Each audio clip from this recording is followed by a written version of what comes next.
안녕하십니까, 알림이 황희두입니다. 영상 시작에 앞서 구독, 좋아요, 알림 설정 미리 부탁드리겠습니다. 영상을 보시다가 일베나 뉴라이트와 비슷한 주장을 해서 이상함을 느낀 채널 혹은 커뮤니티, SNS 등등 언제든지 일베 의심 되는 채널들 뉴스타즈 홈페이지에 많이 남겨주시길 바랍니다. 이번에 새날 청국장의 게스트로 민주당 동작을 이수진 의원님을 직접 모시고 촬영을 마쳤습니다. 나경원 저격수로도 매우 큰 역할을 하셨죠. 윤석열 탄핵을 주장하게 된 배경, 사법, 언론개혁, 친일파 청산 등 다양한 이야기를 전해주셨고 오늘 아니면 내일 새날 채널을 통해 공개될 예정입니다. 이게 어제 결정의 시간 앞두고 올렸던 글이라서 여러모로 참 아쉬운 점이 있긴 한데요. 역시나 저희들은 아직 갈 길이 멀다는 걸 다시 한번 느끼게 됩니다. 윤석열이 해임이 됐든 정직 2개월이든 3개월이든 6개월이든 어떤 결과가 나왔더라도 윤석열 측은 그 경우의 수별로 대응을 준비하고 있었을 겁니다. 심지어 이제는 하다하다 대검 대변인실에서 알려드린다며 저런 식으로 두 가지 특별사항을 전했는데요. 코로나 확진자가 늘어나는 상황에 서민 경제의 어려움이 가중됨에 따라 방역조치 철저히 하고 형사법 집행의 수위를 최소화하고 특이사항 발생 시 보건당국과 협조해서 신속하게 조치하라는 얘긴데요. 이게 이렇게 언론에 보도가 되기도 했습니다. 코로나의 소상공인 어려움, 형사법 집행 최소화하라. 그러면서 앞서 말씀드렸듯이 검찰청에 두 가지 특별 지시사항 전파한 거가 보도가 되기도 했는데요.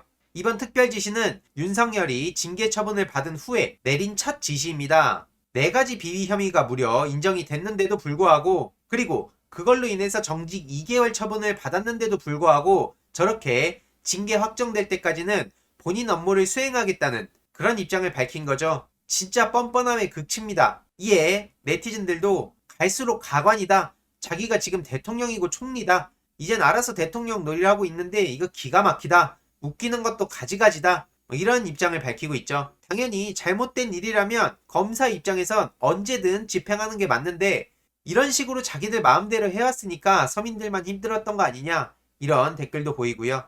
지난 영상에서도 말씀드렸듯이 윤석열 측이 엄프를 얼마나 해야 됐습니까? 지금도 불법 부당한 조치로 임기재 총장을 내쫓으려고 한다. 이게 무려 10,000개가 넘는 댓글이 달리기도 했습니다. 오늘 오전에 올라왔던 보도인데도 말이죠. 내용은 생쇼하고 있다. 징계 사유 대부분이 인정됐는데 어떻게 저렇게 뻔뻔하게 아무 일도 없었던 듯이 등장하냐 이런 반응들이 압도적인 추천을 받고 있죠. 뭐든지 윤석열 씨는 최초, 사상 초유 이런 걸 굉장히 좋아하고 즐기나 봅니다. 지금도 법적 대응에 나설 것이라고 엄포를 놓은 상황이죠. 비위 혐의 4개가 인정이 됐는데도 불구하고 저런 뻔뻔한 태도는 진짜 대단하다는 생각밖에 안 듭니다. 죄질에 비해 너무 약하다는 얘기를 들을 수밖에 없는 겁니다. 탄핵도 지금 현실적으로 쉬워 보이지 않고요. 해임이 정답인데 이게 또 대다수 국민들의 바람인데 검찰만큼은 아직도 성역인 것 같다. 지금 윤석열 측의 행동은 이 검찰개혁에 기름을 아예 들이붓는 수준입니다. 코로나만 아니었더라도 거리로 뛰쳐나갔을 시민들 얼마나 많겠습니까? 검찰개혁 시국선언 어마어마한 목소리들이 전국에서 퍼졌는데 저런 식으로 뻔뻔한 모습으로 일관하는 윤석열 측을 보니 뭐라 할 말이 없고요.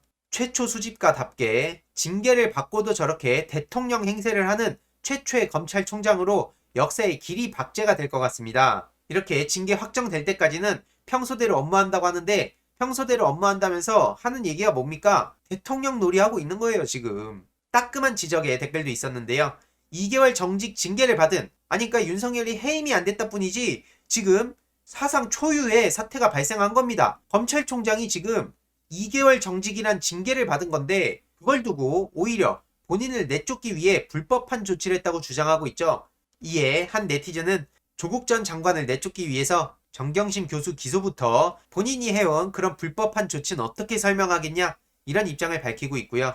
이렇게 철면 피해 윤석열 검찰총장이 어찌 됐든 중요한 건 검사 징계법 법 아래에 있다는 걸 확인한 점은 굉장히 중요하고 역사상 검찰총장 세계에 5점으로 남을 겁니다. 강민석 청와대 대변인은 문재인 대통령이 언제 윤석열에 대한 징계 처분을 제가 하냐는 기자들의 질문에 법무부 장관의 제청 시간은 법무부에 문의하길 바란다.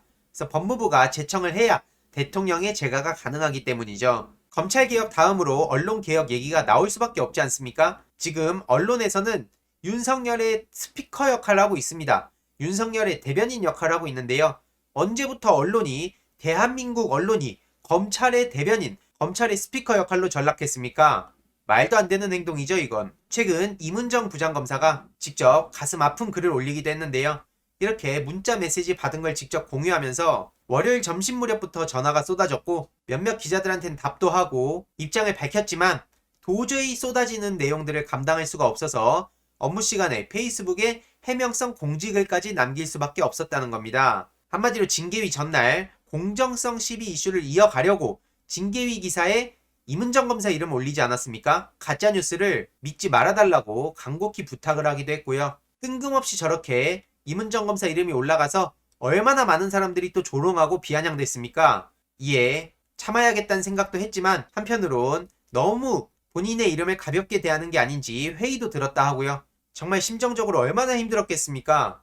여태까지 검사 블랙리스트에 올라서 차별과 배제에 익숙했는데도 불구하고 저렇게 예비위원설, 징계위원장 대행설이 도니까 그런 적대감이 한층 더 싸늘해졌다 하고요. 감히 상상으로 할 수 없는 겁니다, 이건. 이런 대행으로도 곤혹을 치렀는데 징계위원장이나 위원들이 느꼈을 압박감이 어땠을지 상상하기조차 어렵다고 입장을 밝혔습니다. 그런 뒤에서 보이지 않는 압박감에 대해서 이문정 검사가 직접 입장을 밝힌 거죠. 저 또한 다시 한번 너무 쉽게 이야기들을 해온 건 아닌지 다시 한번 돌아보게 됐습니다. 황제 징계 논란이 야기될 만큼 전례 없는 자료 제공과 증인신문이 이뤄졌는데 이게 윤석열의 한 해 특별히 허용된 예외로 그치지 않기를 간절히 바란다는 입장도 밝혔습니다. 이문정 검사의 글에서는 정말 따뜻함, 사람 사는 세상이 느껴진다는 생각이 들고요. 실제로 국가배상 소송을 제기했지만 2년째 자료에도 접근하지 못하고 있다고 하죠.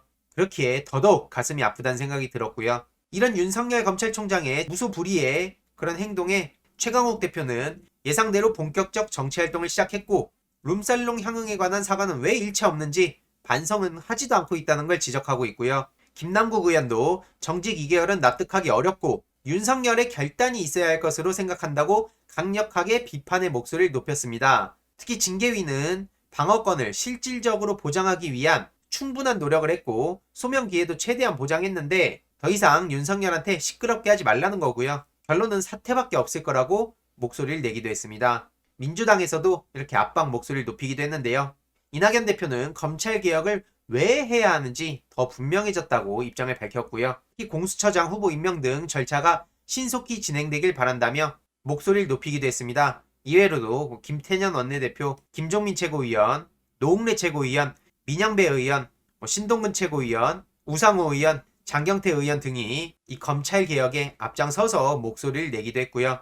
다음으로 K방역 홍보 1200억 주장 관련해서 안철수 씨를 비판하고 마무리하려고 합니다. 미디어오늘 장슬기 기자가 팩트체크를 했는데요. 지금 주호영 원내대표도 K방역 홍보에 1200억을 썼다고 정부를 비난했죠. 이에 세계일보, 채널A 등등 언론에선 이걸 확산 보도를 했고요. 이런 식으로 K방역 홍보에만 1200억을 썼다고 여기저기서 신나게 정부를 비난했습니다. 그러면 이 수치가 어디서 나왔을까? 지난 6월부터 안철수 씨가 적극 주장해온 내용이라고 하는데요.